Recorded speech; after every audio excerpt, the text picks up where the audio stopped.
Welcome to another video guys. आज मैं एक और स्टोरी को ट्रांसलेट करने जा रहा हूं और हमेशा की तरह मैं इसे हिंदी में ट्रांसलेट करूंगा। इस वीडियो में मैं आपको वर्ड बाय वर्ड मीनिंग के बारे में बताऊंगा और साथ में ग्रामर के पार्ट को भी कवर करूंगा। तो आपसे गुजारिश है कि इस वीडियो को लास्ट तक ज़रूर देखिएगा ताकि आप इसको अच्छे तरीके से समझ सके। तो वीडियो शुरू करते हैं। वीडियो का जो टाइटल है वो है पापक्स कन्फ्यूजन्स। पापक के बाद अपोस्ट्रोफी एस का प्रयोग किया गया है। इसका मतलब होता है का के की। तो पापक की कन्फ्यूजन्स, कन्फ्यूजन का मतलब होता है उलझने। तो पापक की उलझने।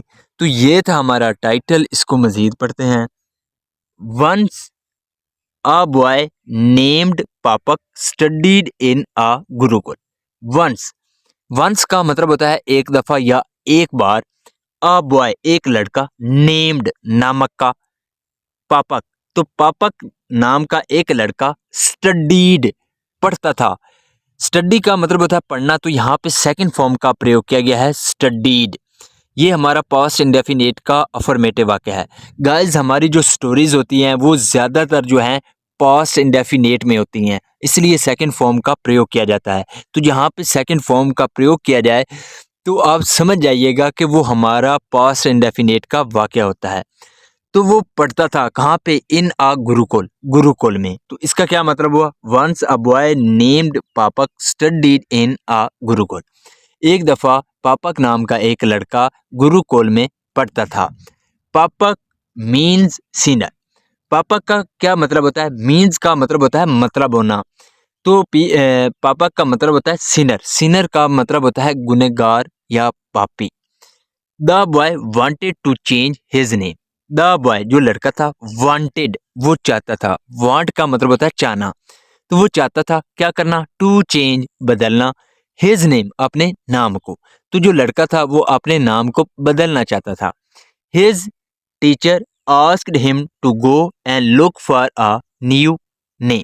His teacher asked him. Ask का मतलब पूछना ही नहीं होता, इसका मतलब कहना भी होता है। तो हिज टीचर आस्क्ड हिम, उसके टीचर ने उससे कहा क्या करने के लिए? टू गो जाने के लिए। And look for, look for का मतलब होता है तलाश करना, ढूंढना। और तलाश करने के लिए अ न्यू नेम, एक नया नाम। तो उसका जो टीचर था उसने उसको जाने के लिए कहा और नया नाम ढूंढने के लिए कहा। On the way, on the way का मतलब होता है रास्ते पर। He met a poor sweeper. He met वो मिला, मीट की सेकंड फॉर्म है मेट। वो मिला किसे? अ पुअर स्वीपर। स्वीपर का मतलब होता है खाकरों, जो झाड़ू लगाता है। तो वो एक बेचारे झाड़ू लगाने वाले से मिला। हर नेम वाज धना लक्ष्मी। हर नेम उसका नाम, वाज था क्या? धना लक्ष्मी। उसका नाम धना लक्ष्मी था। विच मीन्स जिसका मतलब होता है क्या? Goddess of wealth. गॉडेस कहते हैं देवी को, वेल्थ कहते हैं धन को। तो धन की देवी। देन फिर he went on. Go on का मतलब होता है चलते रहना। तो यहाँ पे सेकंड फॉर्म है वेंट ऑन, वो चलता रहा। एंड सून और जल्द ही मेट अ थीप। वो एक चोर से मिला। थीफ का मतलब होता है चोर। मीट का मतलब होता है मिलना। तो यहाँ पे सेकंड फॉर्म है मेट। तो वो एक चोर से मिला। His name was Dharmdas. उसका नाम क्या था? धर्मदास था। That is one who does good deeds. One who does good deeds. Good deeds का मतलब होता है अच्छे काम, जो अच्छे काम करता है। यानी कि उसका नाम क्या था चोर का? धर्मदास था, जिसका मतलब होता है अच्छे काम करने वाला। फर्दर डाउन द रोड, मजीद रोड के आगे।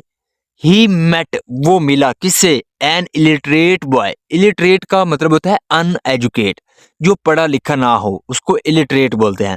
तो वे एक अनपढ़ लड़के से मिला। Whose name was Vidyadas. जिसका नाम क्या था? विद्यादास था। विच मीन्स जिसका मतलब होता है डिसाइपल ऑफ नॉलेज। डिसाइपल का मतलब होता है शिष्य, ऑफ नॉलेज यानी कि इल्म का शिष्य। पापक वॉक डाउन, जो पापक था वो चलता रहा। वॉक ऑन का मतलब होता है चलते रहना। तो यहाँ पे सेकंड फॉर्म है वॉक डाउन। तो वो चलता रहा। एंड रीच्ड अ विलेज, और एक गांव में पहुंचा। विलेज का मतलब होता है गांव। रीच का मतलब होता है कहीं पे पहुंचना। तो पापक चलता रहा और एक गांव में पहुंचा। He passed by a cremation ground. He pass by का मतलब होता है कहीं से होकर गुजरना। तो वो एक क्रीमेशन ग्राउंड, क्रीमेशन का मतलब होता है शमशान घाट। तो वो एक शमशान घाट के पास से गुजरा। Some people were gathered there. कुछ लोग वहां इकट्ठे थे। गैदर का मतलब होता है जमा होना, इकट्ठे होना। तो कुछ लोग वहां जमा थे। He inquired and found out that a man had died. He inquired, inquire का मतलब होता है पूछताछ करना। तो यहाँ पे सेकंड फॉर्म है इंक्वायर्ड। तो उसने पूछा एंड फाउंड आउट, और पता लगाया, that a man had died, कि एक आदमी मर गया है। His name was Amar Singh. उसका नाम क्या था? अमर सिंह था।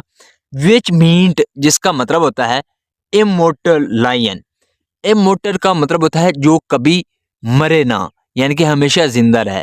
पापक थॉट, पापक ने सोचा, ओ he died even though he was called अमर।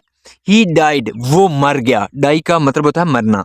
तो वो मर गया, इवन दो, हत्ता के, ही वॉज कॉल्ड अमर, उसको अमर पुकारा जाता था। यहाँ पे वॉज के साथ वर्ब की थर्ड फॉर्म है, ये हमारा पास्ट इंडेफिनिट का पैसिव वॉइस है। यानी कि उसने कहा कि पापक ने कि ये मर गया है, हालांकि कि इसको अमर पुकारा जाता था। Papak return to his gurukul and told his guru everything. Papak return, return का मतलब होता है कहीं से वापस लौटना। तो वापस लौटा पापक टू हिज गुरुकुल, अपने गुरुकुल में, एंड टोल्ड हिज गुरु, और अपने गुरु को बताया, एवरीथिंग, सब कुछ बताया। हिज गुरु सेड, उसका जो गुरु था उसने कहा, a name is merely use to address a person. A name, एक नाम, इज मैरली, मैरली का मतलब होता है ओनली, सिर्फ। तो एक जो नाम होता है वो सिर्फ यूज टू, इस्तेमाल किया जाता है क्या करने के लिए? टू एड्रेस, पुकारने के लिए, अ पर्सन, एक व्यक्ति को। तो जो नाम होता है वो केवल एक व्यक्ति को पुकारने के लिए जो है इस्तेमाल किया जाता है, यूज किया जाता है। Your deeds and actions make your character and not the name you have. Your deeds, तुम्हारे जो अमाल हैं, एंड एक्शन, और काम हैं, मेक यूर करेक्टर, वो तुम्हारे करेक्टर को बनाते हैं, तुम्हारे किरदार को बनाते हैं। And not the name you have, और ना के नाम जो तुम्हारे पास है। He understood what his Guru was trying to teach him. He understood, वो समझ गया। अंडरस्टैंड का मतलब होता है समझना। तो वो समझ गया what his guru was trying to teach him, जो उसका गुरु उसको समझाने की कोशिश कर रहा था। इसका मोरल क्या है? इट्स what you do, यानी कि ये वो है जो तुम करते हो। Your deeds and your actions count, तुम्हारे जो अमाल हैं और जो तुम्हारे काम हैं वो क्या होते हैं? काउंट होते हैं, यानी कि वो गिने जाते हैं। So this is the video guys. अगर आपको ये वीडियो अच्छी लगी हो तो इस वीडियो को लाइक कर दें, चैनल को सब्सक्राइब कर दें, ताकि इसी तरह की आने वाली वीडियो आप तक पहुंचती रहे। Have a nice day, good bye.